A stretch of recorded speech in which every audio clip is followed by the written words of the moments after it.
It's a matter of great honor and pride that I'm being focused on BabuKishan's spotlight.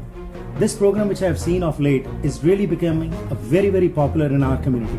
Why? Because he always tries to spread positive vibes. People who have succeeded in their lives, people who have failed, their life stories really give us an inspiration. And also, basically, the idea is to unite all the communities. And this is what BabuKishan ji is doing. And I'm very happy and I congratulate him and wish him the best of luck. Full lights, start sound, camera, action. BabuKishan's spot.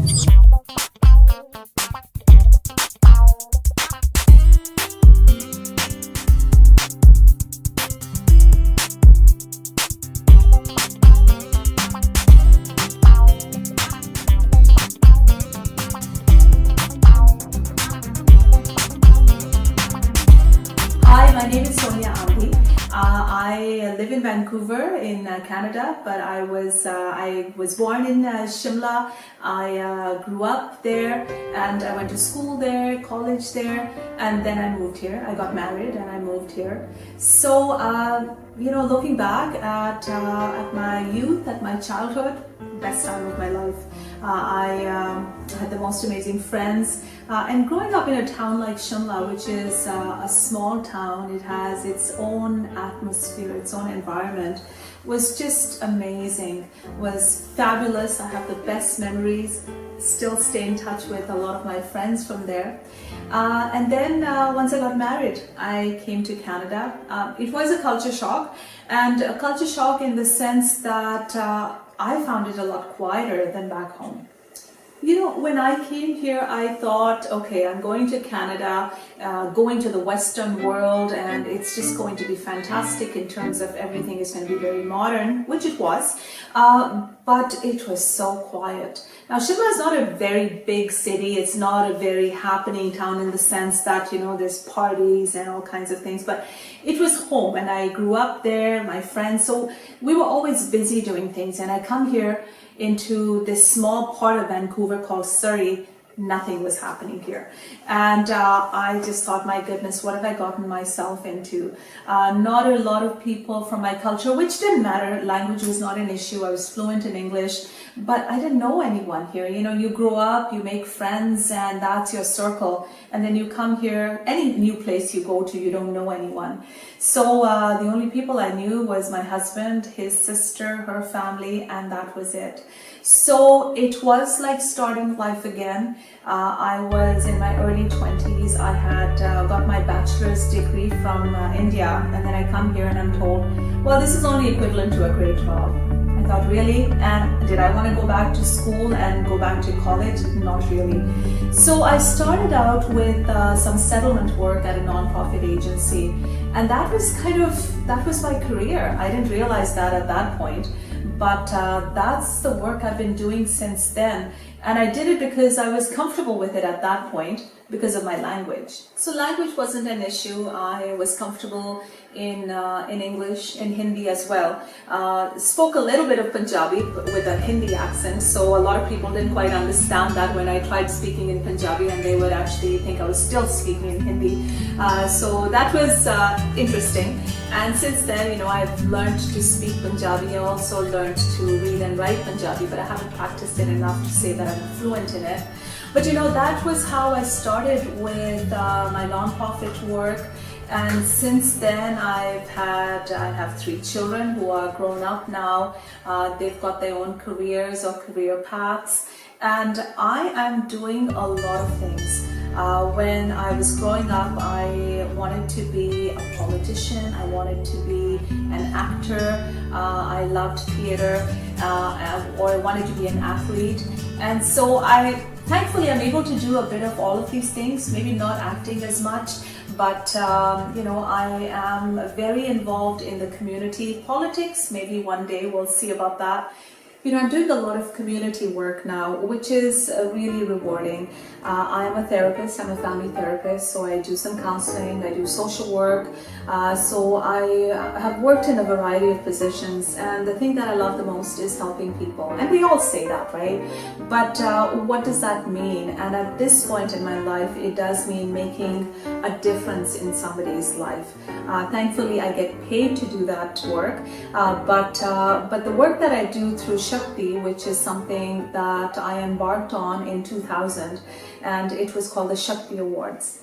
When I started the Shakti Awards in 2000, I wanted to do something for women. I worked in transition houses, I worked with women in abusive relationships, and I saw the struggles. And thankfully, that was something that I had not experienced while growing up. So it was shocking, baffling to me that why women were abused and why they chose to stay. Now, of course, there's a lot of reasons for that. But for me, the Shakti Awards were to recognize that women, despite these challenges, despite these difficulties, carry on. They struggle, but they're also very resilient, and they take care of themselves, they take care of their children, and they just move on.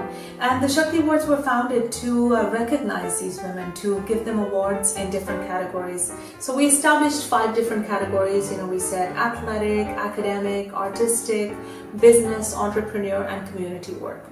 And so we started to recognize these women, and it was interesting because it was a bit of a struggle at that time. I'd look for sponsorship. You want to do an event, you need money to do that, and I put in a lot of my money, but I'd go to people and say, hey, can you sponsor this? And a lot of times people would say, for women? Like, why do you need to do this for women? What is the need? We don't understand. What is this? And you won't believe this, for the first few years I would hear that so often. Yet I said, well, we want to recognize women. It was done in honor of International Women's Day, so always around March 8th is when we'd have the Shakti Awards. And since then, since 2000, and this is 2016, we really have come a long way. People want to be a part of this, and people are, they are excited. They wait for the Shakti Awards, and it's not just about women. Men come out and they support their wives, their sisters, and just women in the community. So it's been a long journey, but a very fruitful one. And of course, it's all run on volunteers. People come and help us in different ways. We have had now some amazing sponsors who want to help out every year. They support us. The hall that we rent is also amazing. They support us in their own way. And the volunteers, the artists, and the awards themselves, they are so encouraging. Just hearing the stories of women. One of the awards that we started out was the Resilience Award. Now, the Resilience Award was something we started quite recently, and that was to recognize women that have overcome adversity. Now, a lot of nominations that we get, and the nomination process is that, you can nominate yourself, you can nominate a woman that you know in any of the categories, and, we have a deadline for that, and then our nomination committee takes a look at the nominations. But most of those nominations were about women in different fields, but they would talk about how they had overcome adversity, they'd overcome challenges. And some of those stories we felt needed a recognition in their own right. And so we created the Resilience Award, which has been the most inspiring award of all. A lot of them are stories of, say, immigrant women who've come here as single mothers. They have faced all kinds of challenges, and most of those awards are nominated by their children, where they say, you know what, my mom is my inspiration. She is a symbol of Shakti. And I think whenever we talk to people, most of them do say that, it's my mother who is my biggest inspiration. And I think we're all fortunate to have that. But there's so many other women around us that are also inspiring. And so, so with the Shakti Awards, we formed the Shakti Society a few years ago, because we said, okay, we are now starting to raise some money, which, ultimately goes into hosting next year's awards. But we also wanted to do a little bit more. When, we have the Shakti Awards, but now through Shakti Society, we've started to do community cafes, which are to create dialogue. most of our focus is on violence against women. And the first community cafe that we did was after that, that horrific gang rape that happened in India in December. And we felt, we need to address this because everyone was just really shaken to the core with that. And even here, even though, this happened in India, but I think around the world, there was people went into shock, and a lot of women, there was this numbness and this anger that how could this happen, even though we know that that happens sadly at a lot of places and here as well. So we held the first community cafe, which was well attended, but more than that, it created conversations, and that's what these community cafes are about. That people get together, we sit in small tables in a cafe setting, we pose questions, and people get to participate. They get to say, they get to share their thoughts. And we think we're planting seeds, we think we're creating change. Since then, we've had several community cafes. There was one which was violence against women, a male perspective. So we had men come out and talk about this because it's not just a women's issue, it's everybody's issue, but especially men, especially the ones who have a lot of power in our community and society. So, so it's been a great journey. We also do our wellness day every year. And the most exciting thing about this is about inspiring people, and especially youth. We have a lot of young people that want to volunteer. We have high school students, girls and boys, who come out and volunteer for us. And they leave feeling inspired, and they leave feeling empowered, because Shakti means power, it means strength. And what is your strength? Lately we've been asking this question, what is your Shakti?